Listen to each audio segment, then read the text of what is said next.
દાહોદ જિલ્લાના ગરબાડા ખાતે આઝાદ ચોક વિસ્તારમાં આડેધડ ટ્રાફિકના કારણે ઇમરજન્સી સેવા અટવાઈ જવાની ઘટના સામે આવી।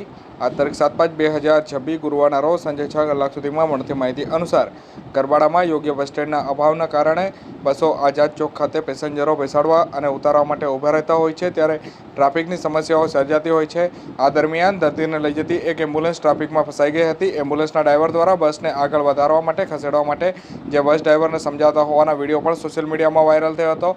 દર્દીને સમયસર સારવાર મળી રહે તે માટે એમ્બ્યુલન્સ સ્ટાફ દ્વારા કરાયેલી આ કામગીરીને લોકો દ્વારા પ્રશંસા કરવામાં આવી રહી છે, ત્યારે બીજી તરફ આડેધડ ટ્રાફિકના કારણે ઇમરજન્સી સેવાઓ અટવાતા લોકોમાં ભારે રોષ પણ જોવા મળ્યો હતો। સ્થાનિક લોકોએ ગરબાડામાં ટ્રાફિક વ્યવસ્થા સુધારવા અને યોગ્ય બસ સ્ટેન્ડની વ્યવસ્થા ઊભી થાય તે માટે માંગ પણ કરવામાં આવી છે।